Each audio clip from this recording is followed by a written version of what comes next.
अदालत ने जो है नहीं, पीटीआई का भी फवाद चौधरी साहब ने तो कहा कि आइन खत्म हो गया परसों, लेकिन आइन तो है भी, आइन है तो अदालतें हैं ना, तो हम बैठे हुए हैं यहाँ पे सारे, तो वो तो हो गया मामला और चला गया फिर पॉलिटिकल पार्टीज की तरफ। पॉलिटिकल पार्टीज ने कहा ही नहीं कि हमें सुने आप, और पॉलिटिकल पार्टीज को अदालत ने 3 रुकनी बेंच ने कह दिया। ठीक है डॉक्टर साहब, ये देखें, ब्रेक ले यहां लेते पर हैं। मैं वो फाइज़ साहब की जो बात कह रहा था ना, फाइज़ साहब ने जो बात की, जिसकी बुनियाद ना, कोई कोई इंसान है ना, उन्होंने आज अपनी तकरीर में कहा कि कोई परफेक्ट नहीं हो सकता, इसलिए मुशावरत कर लें। जी मुशावरत करके 2-3 और 4 लोग इधर उधर से दाएं बाएं होते तो यहां पर बंद गली में ये फैसला बंद गली में फंस गया। जी, मामला देखें यहाँ ना, तक ना आते। 90 दिन भी गुजर गए हैं, ठीक है। इसमें ये भी हो गया है, अच्छा इसमें हुकूमत भी, अच्छा हुकूमत फंसी हुई है। देखें ये जो बात मैंने की है ना कि 5 जून, ये तो अदर सिद्दीक साहब ने फिर उसके बाद कहा ना कि हमारी मेरी ये इतला 14 मई वाली, मुझे ये बताएं कि जून में ये बजट के लिए पूरा साल गुजार के, और ये बजट से 15 दिन पहले या उसके, यानी फिर यानी बजट देती, यानी ये बजट दे के बम फाड़ के लोगों के सरों पे, फिर असेंबलियों से जाके इलेक्शन में जाएंगे। सर बात करते हैं वापस आके सियासी मामलात पर। नाजरीन यहाँ पर एक ब्रेक ले लेते हैं, हमारे साथ रहिए। इसका हल मेरे जहन में है, लेकिन मैं बता वापस आके बात करते हैं डॉक्टर। नहीं मैं बताऊँ, ठीक है नाजरीन, एक ब्रेक।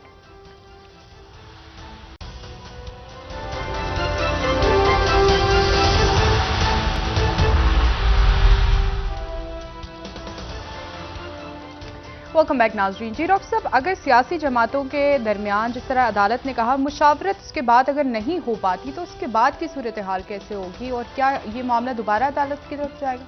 नहीं देखें, आज पहले तो ये खबर आई कि पहले तो जरदारी साहब ने कहा ना कि हम मुशावरत करने पे तैयार हैं, एक दो दिन पहले जो उनका इंटरव्यू आया हामिद मीर साहब के साथ, और फिर उसमें ये बात आई कि आज सुबह बिलावल भुट्टो जरदारी साहब मौलाना साहब से मिलने गए, और उसमें ये था कि मौलाना साहब नहीं मान रहे, लेकिन फिर ये हुआ कि मौलाना साहब ने ये कहा कि ईद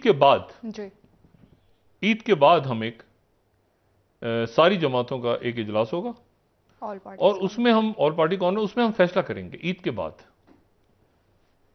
यानी कल जो है वो गालिबन अदालत को जो अभी तक इतला है, अब ये तो हर मिनट बाद तब्दील हो रही है, हुकूमत और इत्तेहादी जमातों की तरफ से ये बताया जाएगा कि जी ईद के बाद कायदीन बैठेंगे, वक्त चाहिए, इसके ऊपर हम एक तफसीली गौर करेंगे, और हम गौर करके उसके बाद आपको जवाब देंगे, और कोई रास्ता हम निकाल लेंगे, और हम इस दौरान कोशिश करेंगे कि तहरीक इंसाफ से भी बात करें, और तहरीक इंसाफ से हमारे राब्ते हो रहे हैं, और ये हो रहा है, इस तरह करके और पूरी कोशिश कर रहे हैं, और अदालत। अच्छा, अब ज़ाहिर अटॉर्नी जनरल बात करेंगे ना, और ये बात उनको कही गई है, और ये अभी खबरें भी आ रही हैं कि जी ईद के बाद होगा। यहां से गालिबन तहरीक इंसाफ की तरफ से फवाद चौधरी साहब और उनके साथ कोई और शख्सियत, एक दो लोग कल अदालत में खुद पेश होंगे और तहरीक इंसाफ का नुक्ता नज़र देंगे। वो क्या नुक्ता नज़र होगा वो हमारे सामने आ जाएगा, क्योंकि इसमें नुक्ता नज़र, मैं फिर वहीं पे बात मैं यानी मैंने कहा ना, ये जो सारा बहरान है, इससे जब हम निकलेंगे इंशाल्लाह तो बहुत कुछ सीख के निकलेंगे, बहुत कुछ सीख के निकलेंगे कि क्या हुआ, कैसे हुआ, एक फैसला दूसरा, आगे पीछे दाएं बाएं, मतलब हुकूमत ये जो बात की अजहर सिद्दीक साहब ने कि वो जून ये बजट कौन अपने सर लेगा, ये बहुत बड़ी बात है। बजट अपने सर कौन लेगा? ठीक है। अच्छा, उन्होंने ये भी कहा कि इमरान खान भी अगर 14 को आ जाएं तो वो भी बजट क्यों लेंगे अपने सर पे, वो उसके बजट के बाद आएंगे, वो इस बजट को कौन अपने गले में डालेगा ढोल। फिर जो इशू है वो ये है कि 90 दिन भी गुजर गए, अब 90 दिन से वो आगे हो जाएंगे ईद के बाद, तो मतलब वो हो जाएंगे कुछ 100 दिन लगा लें, आप 100 दिन लगा लें तो 120 दिन लगा लें तो 120 दिन, तो या आगे बढ़ता गया मामला, कॉन्फ्रेंस हो रही कॉन्फ्रेंस। तो इशू ये है कि ये जो फैसले पे इम्प्लीमेंटेशन नहीं हुई, ठीक है, और अदालत ने एक बंद गली में फंसे लोगों को एक रास्ता दिखा दिया, जो ये बेंच था 3 रुकनी बेंच। लेकिन फिर बात वही आ गई कि सियासी इश्यूज को अदालतों में नहीं जाना चाहिए, और सियासी मामला जब अदालत में जाते हैं तो वहां जाके फिर वो इस तरह से एक अजीब सूरत डेवलप हो जाती है कि जिसमें आज अदालत जो है वो एक सियासी मामले को उठा के, अच्छा, और दूसरी बात यह है कि ये जो पोजीशन इन्होंने ली हुकूमत ने और इत्तेहादी जमातों ने, वो ये कि हम इस बेंच को मानते ही नहीं, और उन्होंने आज तक नहीं माना। यानी पहले वो गए, उनको सुनने से इनकार किया, अब शुरू में जो 5 रुकनी या 7 जो भी इशू था, वो उसके पास गए नहीं और वो तकरीरें करते रहे और बोलते भी रहे, तो उस पर कंटेंट भी नहीं हुआ, कुछ भी नहीं हुआ। तो बज़ाहिर आज के दिन तक तो ये है कि ये एक एंटी क्लाइमेक्स अभी इस वक्त, who will have the last laugh अभी हमें नहीं पता, लेकिन आज के दिन तक जो अजहर सिद्दीक साहब ने भी कहा, बाकी लोगों ने नहीं कहा कि आइन रहेगा और कानून रहेगा, ये वो सारा। तो अगर आइन ही नहीं है तो फिर अदालतें कैसे हैं, तो ये असेंबली कैसे है? ठीक है, तो मतलब है कि बहरहाल अल्लाह ताला ना करे कोई ऐसा कोई वक्त आए, लेकिन बहरहाल एक जो रिमार्क्स हैं उन रिमार्क्स के ऊपर तो फैसले नहीं आते। कई दफ़ा हमने सुनने देखा है कि रिमार्क्स और आ रहे होते हैं, फैसला कुछ और आता है। यहां फैसला आ चुका था और वो इंप्लीमेंट नहीं हुआ, तो अब अदालत जो है इसमें रास्ता निकाल के दिखा रही है, लेकिन साथ ही अदालत भी एक इस पे कैसे बताए करवा सकेगी। ये जो पैसों का मामला है ना, ये इतना सीरियस मेरा नहीं ख्याल कि कोई 20-21 अरब रुपए का इशू है। एक तो ये कि हुकूमत नहीं चाहती, ये तो पता है कि हुकूमत बिल्कुल नहीं चाहती कि इलेक्शन में जाए।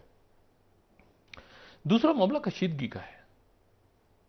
कशीदगी एक बहुत बड़ा इशू है। कशीदगी, और कशीदगी से मेरी मुराद कोई दहशतगर्द हमले नहीं है, वो तो एक सिक्योरिटी का एक चल रहा है, हमेशा कई सालों से चल रहा है और चलता रहेगा, और अल्लाह का शुक्र है पहले से बहुत बेहतर है। इसको 2008 से या हमें मिलाना भी नहीं चाहिए, या 2013 से।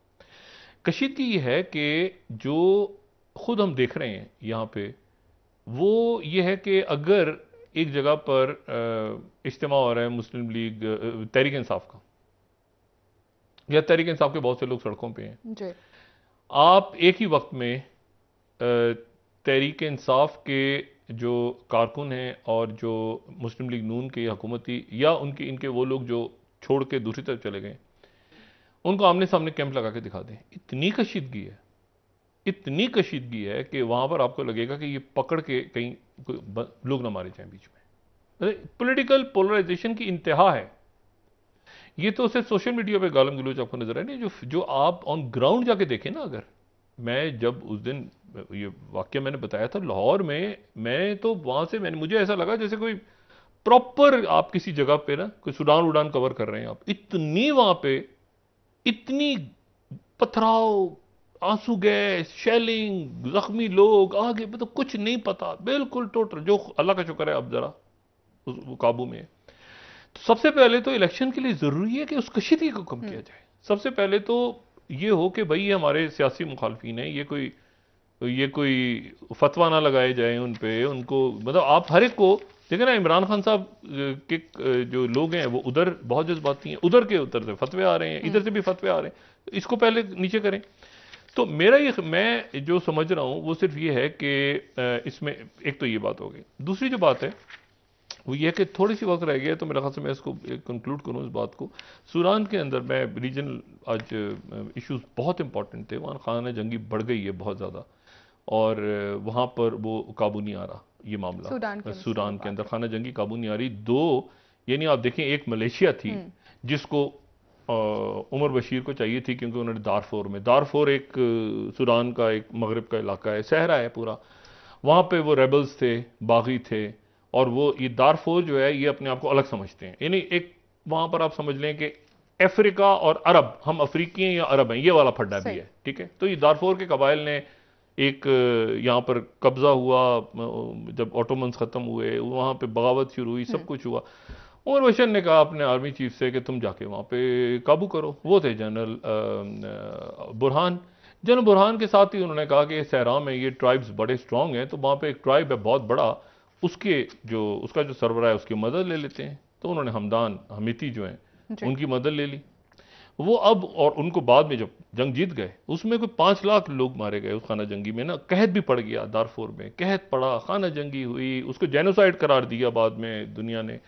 लेकिन हुआ ये कि उमर बशीर ने कहा कि ये बंदे इन्होंने काम सारा करके दिखाया, तो उसको वो जो उनकी पैरामिलिट्री यानी वो जो फोर्स जो कबाइल थे यानी एक मलेशिया थी, उसको उन्होंने सरकारी हैसियत देके पैरामिलिट्री बना दिया। वो पैरामिलिट्री बन गए, और अब एक फौज है एक पैरामिलिट्री है, और आपस में लड़ाई हो गई। यानी अजीब सूरत हाल बनी ना। उमर बशीर ने अजीब मामला किया कि फौज के मौजूदगी में अब फौज ट्रेंड है, ये ट्रेंड फौज है, लेकिन इधर साथ ही हुआ कि वो जो मलेशिया थी उन्होंने चूंकि यमन इधर उधर दाएं बाएं अपना पूरा भेजा, अमेरिकन ने उनको एंडोर्स किया उसको सारा, तो वो भी इंटरनेशनल लेवल पे चले गए। अब ये यमन की जंग खत्म हो रही है और यहां तो जरूरत नहीं है, तो अब ये, लेकिन वो सब जो है वो यानी उन्होंने जंगबंदी, हाँ वो अंदर केओस है और उसमें 300 के करीब बंदे मर गए हैं, 300 से ज़्यादा जो मेरी इतलात हैं। तो ये तो मामला जो है ये ख़राबी की तरफ जा रहे हैं और हमास के रहनुमाओं और महमूद अब्बास के दरमियान गुफ्तगू जारी है। एक एग्रीमेंट किसी भी वक्त भी सामने आ सकता है और एक डेट अनाउंस हो सकती है कि मोहम्मद बिन सुलेमान जो है वो ईरान का दौरा किस वक्त करेंगे। और वक्त क्योंकि खत्म हो रहा है, बहुत सारे इश्यूज थे, लेकिन ये पाकिस्तान का क्राइसिस एक हतमी शक्ल ले रहा है और कल हमारे सामने वाज़ेह आ जाएगा मामला। और फिर उसमें यह कि इमरान खान ईद के दिनों में जो बार बार कह रहे हैं कि राना सनाउल्लाह साहब ने कहा कि आप बेफिक्र हो जाएं कि ऑपरेशन कह रहे हैं बेफिक्र हो जाएं, लेकिन एक खदशा है खान साहब को। बहुत शुक्रिया डॉक्टर साहब।